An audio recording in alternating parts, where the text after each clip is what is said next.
Conflict, Hunger, and Famine in Sudan. Critical Questions by CSIS's Zane Swanson, Anita Kirschenbaum, and Caitlin Welsh, published September 11, 2024. This text-to-speech audio was generated by 11 Labs.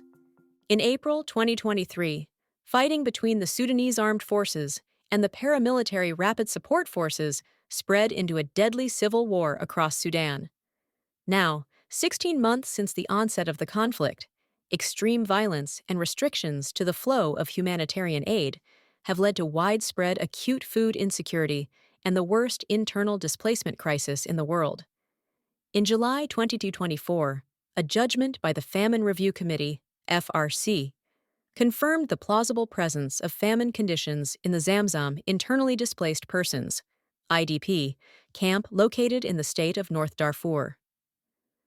As ceasefire negotiations continue to falter and severe flooding events lead to greater suffering, it remains to be seen whether this recent famine determination will catalyze the response that is needed.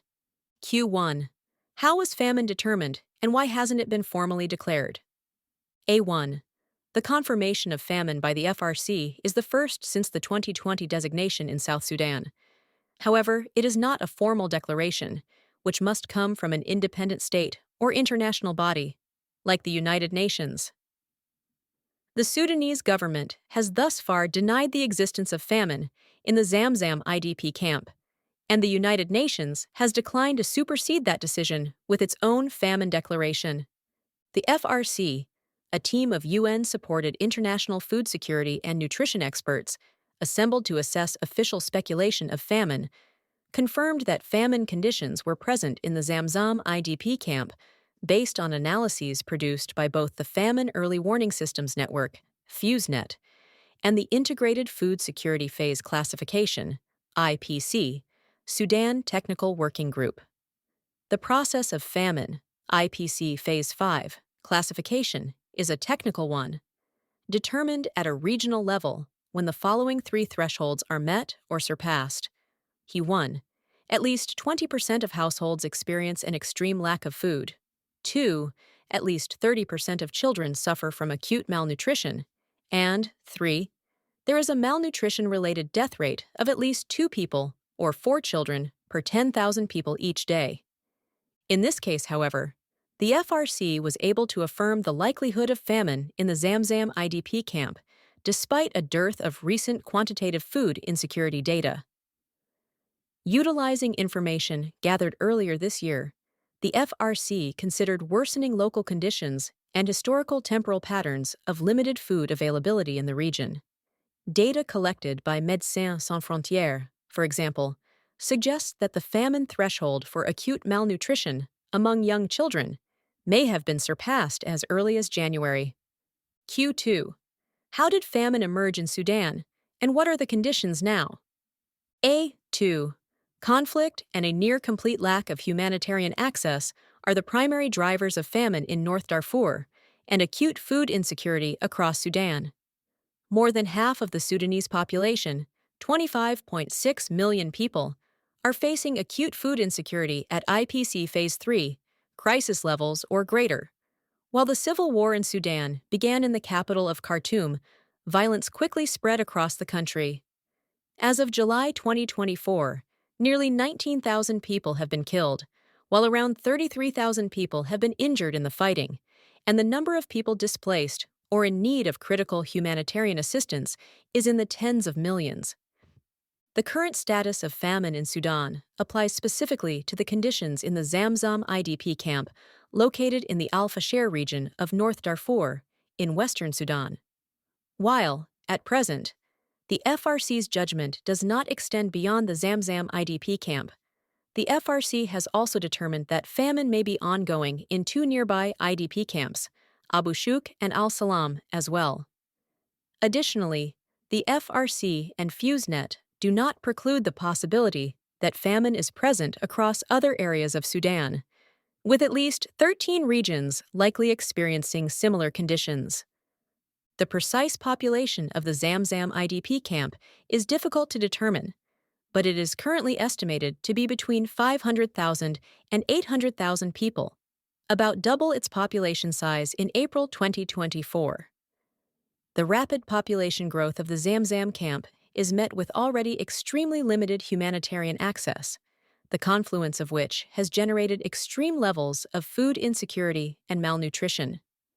Global leaders have accused the Sudanese government of intentionally blocking the delivery of aid into Darfur for several months. Before the recent reopening of the Adre border crossing, the primary access point into the Darfur region, just a single delivery of food assistance had reached the Zamzam IDP camp in 2024. It arrived in April with a quantity of aid sufficient for less than 5% of the camp's population. Based on observed trends in access to humanitarian aid and assessments of deficits in energy intake, excess mortality in Sudan could reach 2.5 million by the end of this month. Q3. Will confirmation of famine help? A3. How the international community will react to the growing humanitarian disaster in Sudan remains to be seen, and the tangible benefits of a formal famine declaration are unclear.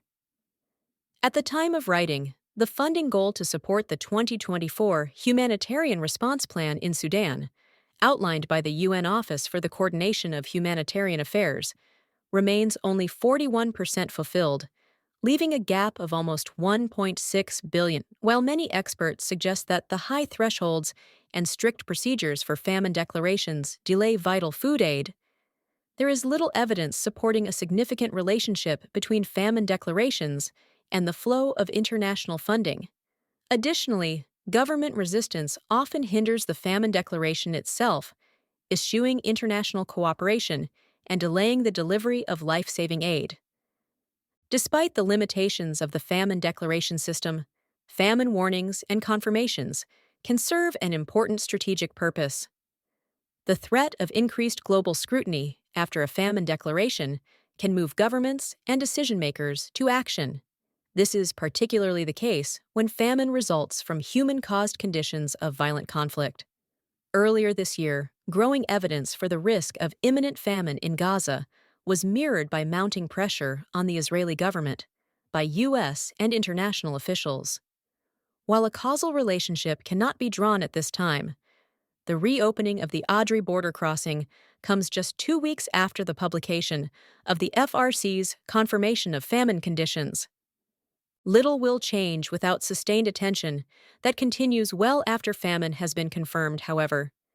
Despite unofficial statements that suggested famine conditions exist in Gaza, there has been no significant improvement to the conditions that have left nearly the entire population living with high levels of acute food insecurity and no ceasefire agreement. Although Sudanese officials reopened the Adre border crossing on August 15th, UN organizations and aid groups still question what aid restrictions authorities will put in place. Between August 20th and August 30th, just 59 aid trucks, carrying enough supplies to reach about 195,000 people, have been able to enter Sudan through the crossing from Chad. Q4. What more can be done to help those experiencing food insecurity crises? A4. The suffering of food insecurity does not begin when an area is deemed to be in famine, and neither should the delivery of aid and assistance to households and regions facing acute food insecurity and malnutrition. The IPC Acute Food Insecurity Scale includes 5 phase categories. Urgent action is required at IPC Phase 3, crisis, and above, well before households fall into catastrophic states and regions into famine, as households in this phase are already subject to conditions of increased acute food insecurity and crisis coping strategies that damage household health and livelihoods. Globally, there are currently more than 168 million people living in IPC Phase 3, crisis, conditions or worse, across the 43 regions covered by the IPC.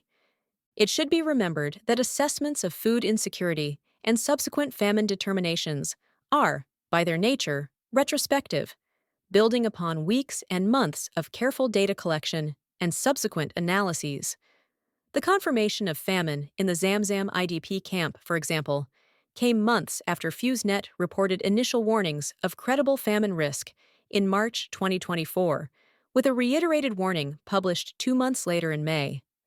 While declarations of famine are made in part to stimulate increased international action, they also represent a failure of the global community.